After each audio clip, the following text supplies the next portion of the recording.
भिन्न भिन्न प्रकार की युक्तियां रच रहा है कि हमें विश्व के आगे प्रत्यक्ष होना है। और उस विश्व के आगे प्रत्यक्ष होने के लिए बाबा कहते हैं, बच्चे तुम्हें अचानक, एवर रेडी और ऑलराउंडर का पार्ट के लिए हमेशा तैयार रहना है, क्योंकि समय ऐसा अति में जा रहा है कि कभी भी कुछ हो सकता है। तो उसके लिए हम अपनी स्थिति को संपन्न और संपूर्ण अव्यक्त बना करके रखें। तो बाबा आज बहुत सुंदर रीति से हमें इतने सुंदर महावाक्यों के अंदर, जिसका टाइटल है रूहानी ज्ञानियों के ज्योतिषी, ये महावाक्य हैं 18 मई 1969, 1969, 18 मई, रूहानी ज्ञान योग के ज्योतिषी। आप सभी ने बुलाया या बाप दादा ने आप सभी को बुलाया है? किसने किसको बुलाया है? जो बच्चे बाप के कर्तव्य में निमित्त बने हुए हैं, उन्हों को ये बात हर वक्त याद रखनी है कि हमें हर समय, हर हालत में एवर रेडी और ऑलराउंडर होना है। हर समय, हर हालत में एवर रेडी और ऑलराउंडर। अगर ये दो बातें भी सभी में आ जाए तो सर्विस का सबूत श्रेष्ठ निकल सकता है।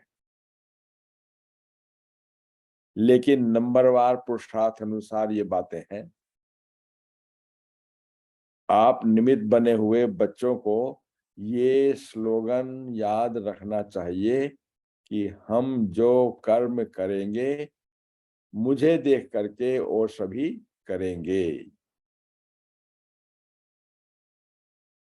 हम जो कर्म करेंगे मुझे देख करके या हमें देख करके अन्य सब करेंगे, कब सभी करेंगे। हर समय अपने को ऐसा समझो जैसे ड्रामा की स्टेज पर सभी के सामने हम पार्ट बजा रहे हैं। एक होता है अपने आप से रिहर्सल, और एक होता है दूसरा स्टेज पर सभी के सामने पार्ट बजाना। तो स्टेज पर एक्ट करने वाले का अपने ऊपर कितना ध्यान रहता है, एक एक एक्ट पर हर समय अटेंशन रहता है, हर समय। और हाथों पर, पांव पर, आंखों पर, सभी पर ध्यान रहता है। अगर कोई भी बात नीचे ऊपर होती है ना, तो एक्टर के एक्ट में शोभा नहीं देती।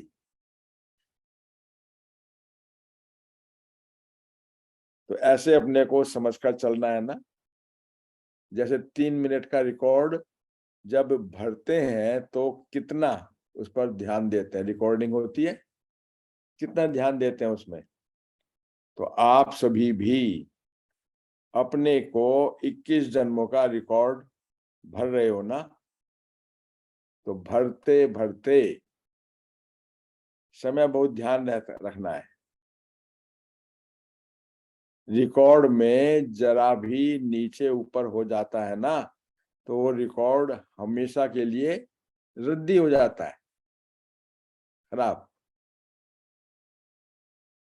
तो तुम्हारा भी 21 जन्मों के लिए सतयुगी राजधानी का जो रिकॉर्ड भरता है ना, तो वो रद्द नहीं हो जाना चाहिए, ना हो जाए। चेकिंग रखो उसके ऊपर। रद्दी हुआ तो फिर क्या होंगे? दूर हो जाएंगे। तो ये सोचना चाहिए हमारे हर कर्म के ऊपर सभी की आंख है, सभी की आंख, स्वयं की आंख और सर्व की आंख और परमात्मा की आंख, सबकी आंख है। तो एक्टर जब देखते हैं, हमको सभी देख रहे हैं, तो खास अटेंशन रहता है ना, खास अटेंशन। कोई देखने वाला नहीं भी होता है तो अलबेलापन रहता है। तो हमेशा समझना चाहिए, हम भले अकेलेपन में कुछ करते तो भी सृष्टि के सामने है, सृष्टि के सामने। सृष्टि में कौन है? सारी सृष्टि की आत्माएं विश्व की स्टेज पर है ना। तो सारी सृष्टि की आत्माएं चारों ओर से हमें देख रही हैं। अगर एक एक फूल ऐसा संपूर्ण और सुंदर हो जाए तो इस रूहानी बगीचे की खुशबू कितनी फैल जाएगी, कितनी फैल जाएगी। लेकिन लेकिन फिर आता है, क्यों नहीं फैलती? उसका कारण क्या है? खुशबुओं के साथ साथ कहां कहां बीच में और बातें भी आ जाती हैं।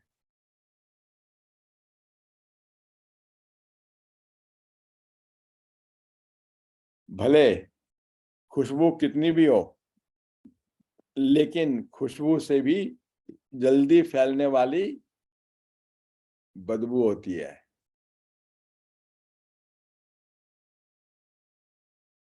तो जरा सी भी बात सारी खुशबू को समाप्त कर देती है। तो अविनाशी खुशबू, जिसको सदा गुलाब कहते हैं, एक होता है सदा गुलाब, दूसरा होता है गुलाब और तीसरा होता है रूहे गुलाब। पहला नंबर है रूहे गुलाब। वो रूह की स्थिति में रहता है,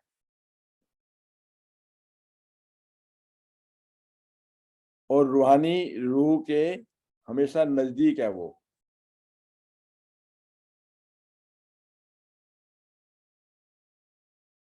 ऐसे हैं रूहे गुलाब। और दूसरी क्वालिटी, नंबर 2 वाले, वो फिर सर्विस में बहुत अच्छे रहते हैं, बाकी रूहानी स्थिति में कमी है, कर्म में ज्यादा है, रूहानी स्थिति कम है, उनकी योग कम है। सर्विस में धारणा में अच्छे हैं और संस्कार शीतल हैं। तो खुद अपने को क्या समझते हो? किस नंबर का फूल समझते हो? कांटे तो यहाँ हो ना सके। है कोई कांटा? कांटे तो है नहीं, हो ना सके। है तो सभी गुलाब ना, है तो सभी गुलाब। लेकिन गुलाब में भी फर्क है, गुलाब में भी फर्क है।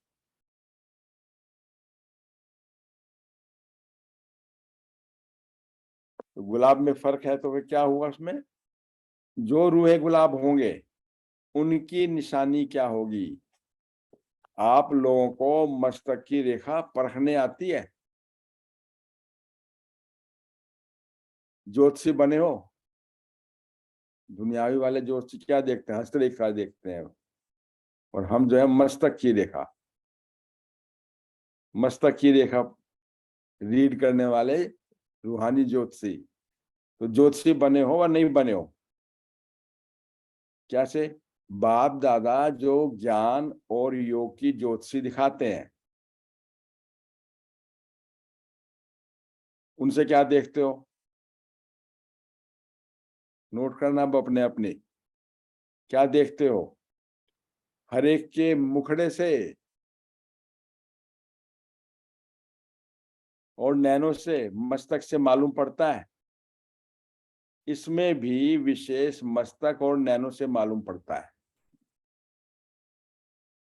रूहानी ज्योतिषी किससे? मुखड़े से, नैनों से, मस्तक से मालूम पड़ता है।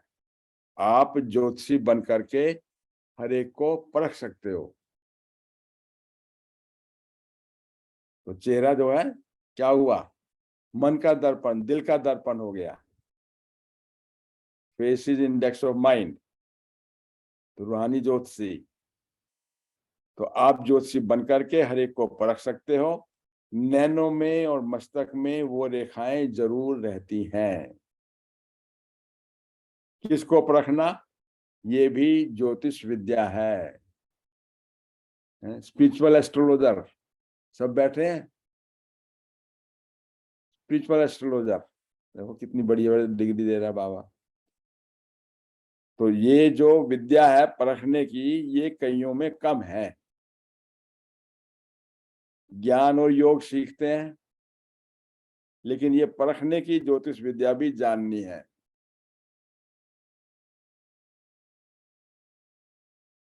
कोई भी व्यक्ति सामने आवे तो आप लोगों को 1 सेकंड में उनके तीनों कालों को परख लेना चाहिए, आदि मध्य अंत। एक तो पास्ट में उनकी लाइफ क्या थी, वर्तमान समय उनकी वृत्ति, दृष्टि, और भविष्य में कहां तक ये अपनी प्रारब्ध बना सकते हैं। ऐसे रूहानी ज्योतिषी 1 सेकंड में पास्ट, प्रेजेंट और फ्यूचर जान लिया, कैसे थे, कैसे हैं, वृत्ति, दृष्टि, और भविष्य में इनको क्या प्रारब्ध बन सकता है इनका, ये जानने की प्रैक्टिस चाहिए। ये परखने की जो नॉलेज है वो अभी बहुत कम है। रूहानी एस्ट्रोलॉजर, ये परखने की शक्ति कम है। तो चेहरे से और उनके मस्तक से और उनके नैनों से तो ये जानने की प्रैक्टिस चाहिए। ये कमी अभी भरनी चाहिए। वर्तमान समय जो आने वाला, क्यों भरनी चाहिए, वर्तमान समय जो आने वाला है उसमें अगर ये गुण नहीं होगा, कमी होगी, तो धोखे में आ जाएंगे, धोखे में आ जाएंगे। कई ऐसी आत्माएं आपके सामने आवेंगी जो अंदर एक और बाहर से दूसरी होंगी। क्या करेंगी फिर वो, परीक्षा के लिए आएंगी, आपका चेकिंग करने के लिए आएंगी। क्या, क्योंकि कई समझते हैं कि ये तो सिर्फ रटे हुए हैं, रटंत है। ऐसा कोई रोजाना नई नई बातें सुनने को मिलती है, कहीं रटा हुआ हो सकता है क्या, नहीं हो सकता ना। तो वो आपकी परीक्षा के लिए आएंगी। क्या क्या करेंगी फिर, तो कई रंग रूप से, आर्टिफिशियल रूप में भी परखने के लिए आएंगे। आर्टिफिशियल रूप से नहीं, कई रंग रूप से आएंगे, आपके लुभाएंगे, बहलाएंगे, फिसलाएंगे, कितने रूप से, भिन्न भिन्न रूप से आएंगी। इसलिए ये ध्यान रखना है कि ये किस लिए आया है, उनकी वृत्ति क्या है। अशुद्ध वृत्ति है, क्योंकि अशुद्ध आत्माओं की भी संभाल करनी है। ऐसे ऐसे केस भी बहुत होंगे। रूहानी ज्योतिषाचार्य देखो क्या बढ़िया बढ़िया बात बता रहा है, क्या क्या होगा। ऐसे ऐसे केस भी बहुत होंगे, दिन प्रतिदिन होंगे, क्योंकि पाप आत्माएं तो बहुत होते हैं ना। और आपदाएं, अकाले मृत्यु, पाप कर्म बढ़ते जाएंगे। क्या होगा उससे फिर, नोट करना, बाबा बहुत अंदर की बात बता रहा है। आपदाएं, अकाले मृत्यु, पाप कर्म बढ़ते जाएंगे। तो क्या हुआ, उन्हों की दबी हुई वासनाएं उन आत्माओं की रह जाएंगी। फिर वो अशुद्ध आत्माओं के रूप में भटकेंगी। इविल सोल्स भटकेंगी ना, तो भटकेंगी, क्या करेंगी फिर वो? इसलिए ये भी बहुत बड़ी संभाल रखनी है। क्या होगा? कोई में अशुद्ध आत्मा की प्रवेशता होती है तो क्या करते हैं उसको? क्या करते हैं उसको? कहाँ ले जाते हैं? शाने ध्याने के पास ले जाते हैं। तो क्या करता है वो फिर? सुन लो वो भी। कोई में अशुद्ध आत्मा की प्रवेशता होती है ना, तो उनको भगाने के लिए एक तो धूप जलाएंगे। धूप बत्ती जलती है ना, है? रूहानी ज्योतिषियों, जानते हो ना सभी ये। एक तो धूप जलाते हैं और फिर आग में चीज को तपाकर लगाते हैं। आयरन रोड लगाएंगे उससे, और उससे क्या होगा? और फिर लाल मिर्ची भी खिलाते हैं। बताओ, भूत बचेगा उसके अंदर? वो खुद ही खत्म हो जाएगा। तो बाबा कहता है धूप जलाएंगे और आग में तपा के आयरन की रोड लगाएंगे और लाल मिर्ची फिर उनको खिलाएंगे। तो आप सभी को फिर क्या करना है? किसका वो है गायन वादन जो भक्त में कर रहे हैं लोग, कि आप सभी को भी योग की अग्नि के काम में लेना है। हर कर्मेंद्रियों को योग अग्नि में तपाना है, और फिर कोई वार नहीं कर सकेंगे। हर कर्मेंद्रियों को योग अग्नि में तपाना है, और साथ में कोई वार नहीं कर सकेंगे। थोड़ा भी कहीं ढीलापन हुआ, कोई भी कर्मेंद्रियां ढीली हुई, तो फिर प्रवेशता हो जाएगी। तो संपूर्ण निरीक्षण, अपना स्वनिरीक्षण।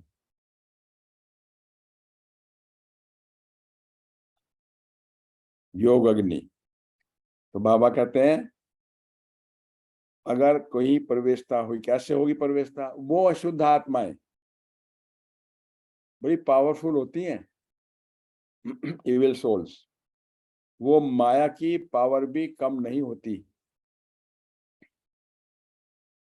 ये बहुत ध्यान रखना है। बाबा बार बार कहता है ना, माया तो मेरी बेटी है। तो आपको वो बहुत पावरफुल है वो, तो ध्यान रखना है। और कई प्राकृतिक आपदाएं वो भी अपना कर्तव्य करेंगी। उसका सामना करने के लिए अपने में ईश्वरीय शक्ति धारण करनी है। ईश्वरीय शक्ति, योग अग्नि और ईश्वरीय शक्ति। उस समय स्नेह नहीं रख लेना में, स्नेह नहीं रखना। उस समय शक्ति रूप की आवश्यकता है।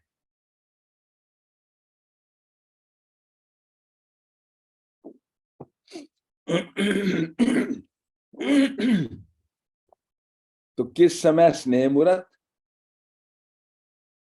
और किस समय शक्ति रूप बनना है, ये भी सोचना है।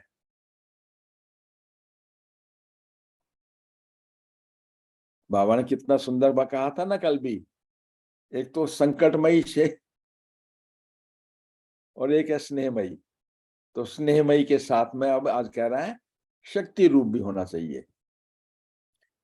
तो क्या है फिर अभी? किस समय स्नेह मूर्त, किस समय शक्ति रूप बनना, ये भी सोचना है।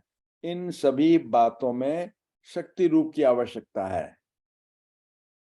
तो ऐसा वातावरण बना हुआ है ना आजकल।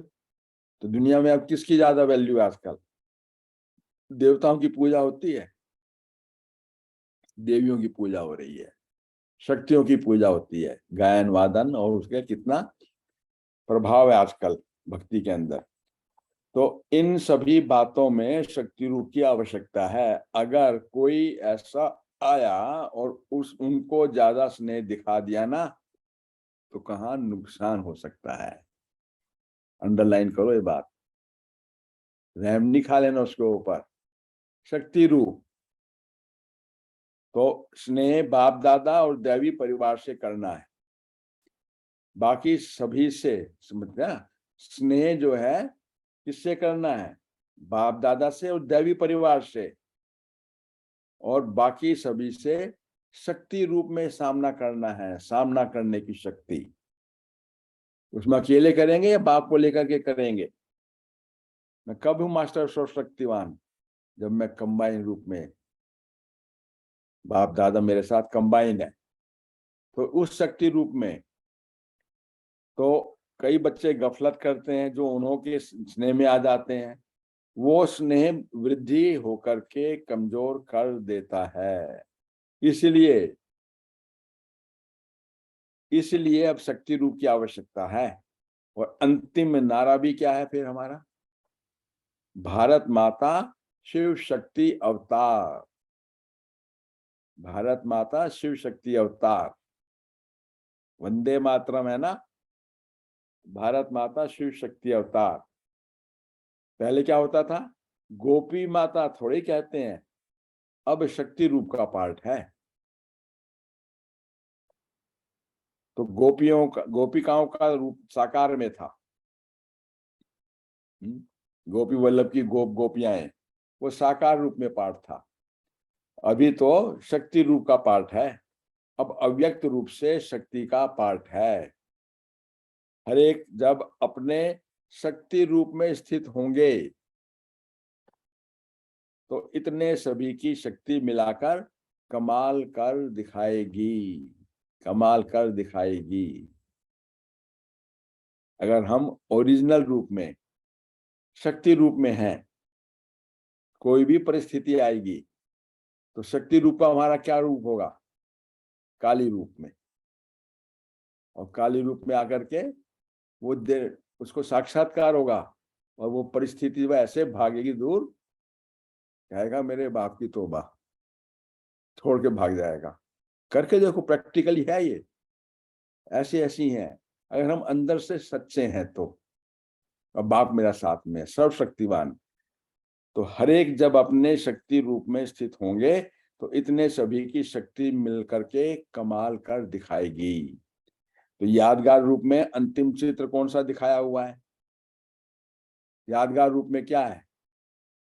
परिवर्तन करने वाले हैं ना, एक उंगली से, कि पहाड़ को भी उंगली देने का सहयोग की शक्ति आ गई यहाँ पर।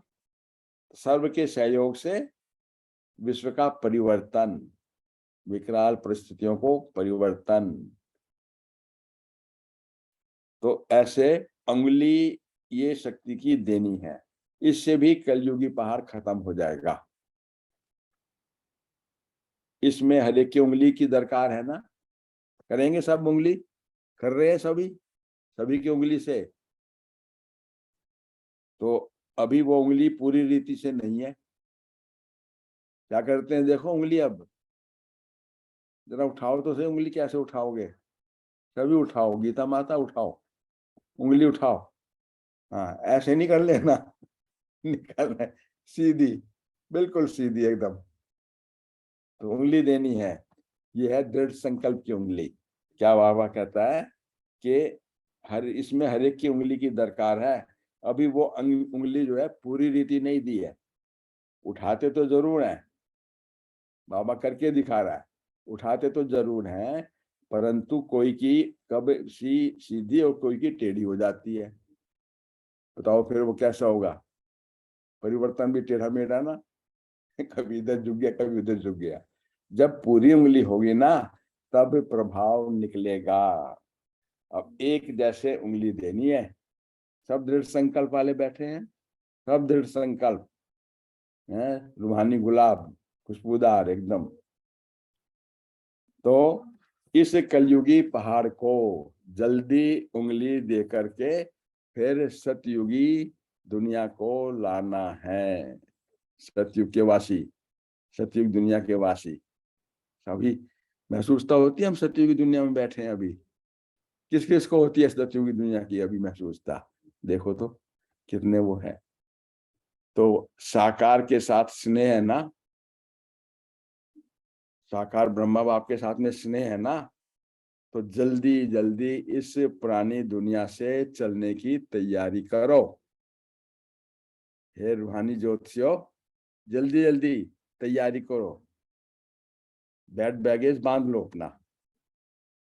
समेटने की शक्ति और संकीर्ण करने की शक्ति को यूज करके तैयार रहो। तो आप कहेंगे अभी सर्विस कहाँ हुई है, लेकिन सर्विस भी किसके लिए रुकी है? अगर आप हर एक शक्ति रूप में स्थित हो जाओ तो आपके जो भूले भटके भगत है ना चाहते भी चकमक यानी चुंबक के माफिक आगे आ जाएंगे और देरी नहीं लगेगी। तो हे रूहानी चुंबकों के, करो उनको अट्रैक्ट। आयरन फाइलिंग जो पड़े हैं इधर उधर, कब होगा? जब हम शक्ति रूप में, पावरफुल मैग्नेट के रूप में स्थित हो जाएं। तो स्व परिवर्तन से विश्व का परिवर्तन, कलयुगी पहाड़ को परिवर्तन करना है दृढ़ संकल्प की उंगली से, टेढ़ी मेढ़ी उंगली नहीं। तो अभी हमें शक्ति रूप को देना है। तो जितना जितना हम शक्ति रूप स्थित होंगे, स्नेह तो होगा, स्नेह होगा बाप दादा से और परिवार से, ब्राह्मण परिवार से। और इविल सोल और दूसरों के लिए हमें शक्ति रूप दिखाना है। तो उसके अंदर स्नेह में नहीं खो जाना उनके, वरना वो हमारी कमजोरी को लेकर के अंदर घुस जाएगी, वो इविल सोल हमारे अंदर आ जाएगी। फिर इविल सोल को हमें शक्ति रूप से, तो बाबा ने कितना सुंदर रीति से बताया इसके अंदर दुनिया में क्या करते हैं। पहले तो उसको जो है क्या, मिर्च खिला देंगे, मिर्च के साथ साथ में गरम और रोड लगा देंगे, और गरम रोड के साथ साथ और क्या कर देते हैं